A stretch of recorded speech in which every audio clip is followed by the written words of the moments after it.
Corona पर प्रधानमंत्री ने एक हाई लेवल मीटिंग की है। पीएम की अध्यक्षता में 3 घंटे तक चली है मंत्रिपरिषद की बैठक। हालात से निपटने के लिए एक्शन प्लान पर मंथन हुआ है। वैक्सीनेशन और ऑक्सीजन संकट पर भी इस मीटिंग में चर्चा हुई है। तो प्रधानमंत्री नरेंद्र मोदी ने एक बड़ी मीटिंग की है।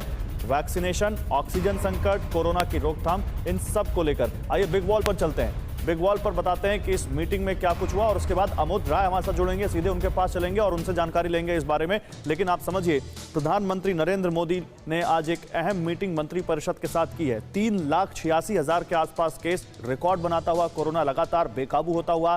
राहत की बात है कि 3 लाख के आसपास लोग रिकवर हुए हैं, लेकिन इस संक्रमण की चेन को तोड़ना बहुत जरूरी है। इसीलिए अब इस मीटिंग के बारे में बताते हैं जहां इस पर डिस्कशन हुआ है। देखिए, प्रधानमंत्री की बैठकों का दौर लगातार जारी है। हम आपको ये बताने जा रहे हैं कि कैसे प्रधानमंत्री लगातार इस पर बैठकें ले रहे हैं। 26 अप्रैल को सोमवार को सीडीएस बिपिन रावत से कोरोना की लड़ाई में सेनाओं की भूमिका पर उन्होंने बातचीत की थी। इसके बाद अगले दिन उन्होंने 27 तारीख को मंगलवार को टॉप अफसरों के साथ ऑक्सीजन संकट दूर करने और तेजी से इंफ्रास्ट्रक्चर बढ़ाने पर चर्चा की उन्होंने। 28 अप्रैल को बुधवार को air chief marshal RKS Bhadauria ji के साथ उन्होंने वायुसेना के ऑपरेशन की डिटेल ली। आरकेएस भदौरिया ने बताया कि वायुसेना कैसे इस काम में लगातार जुटी हुई है 24/7। उसके बाद 29 अप्रैल को यानी कल वो मिले हैं आर्मी चीफ एमएम नरवणे से प्रधानमंत्री, और सेना की तैयारियों की जानकारी उनको एमएम नरवणे ने दी है। और आज 30 अप्रैल को मंत्रिपरिषद की एक मीटिंग हुई है जिसमें ताज़ा हालात और एक्शन प्लान पर चर्चा हुई है। करीब 3 घंटे तक ये मीटिंग चली है। सीधे अमोद राय के पास चलते हैं। तमाम संवाददाता हमारे साथ हैं, लेकिन अमोद राय के पास सीधे चलते हैं। अमोद जी, इस मीटिंग के बारे में अपडेट दीजिए, क्या कुछ हुआ इस मीटिंग में?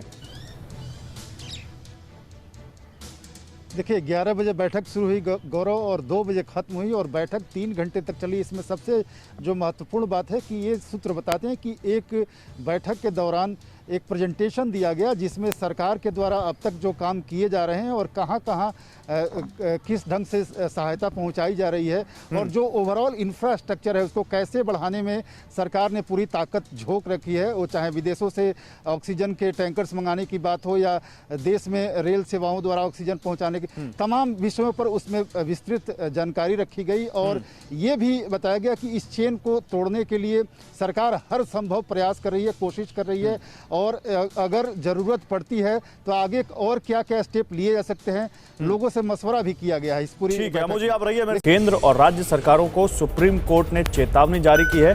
सोशल मीडिया में शिकायत करने वालों पर कार्रवाई ना करें।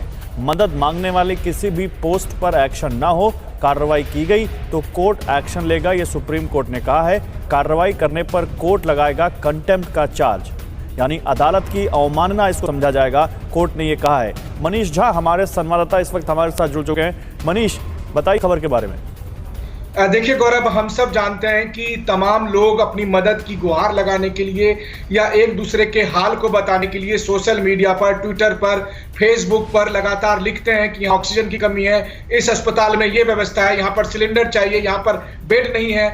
ऐसी स्थिति में कुछ राज्य सरकार, जिसमें उत्तर प्रदेश सरकार भी शामिल है, इन लोगों ने ये आदेश जारी किया था कि ऐसे लोगों के खिलाफ गुमराह फैलाने के लिए, अफवाह फैलाने के लिए एक्शन लिया जाएगा। ये बात को देखते हुए सुप्रीम कोर्ट ने केंद्र सरकार को, सभी राज्य सरकारों को, सभी पुलिस को और सभी पुलिस के मुखियाओं को ये कहा है कि अगर लोग मदद की मांग करते हुए सोशल मीडिया पर कुछ लिखते हैं, इस तरह की टिप्पणी करते हैं, तो उनके खिलाफ हरगिज कोई एक्शन नहीं लिया जाए, वरना जो एक्शन लेगा उसके खिलाफ सुप्रीम कोर्ट एक्शन लेगी।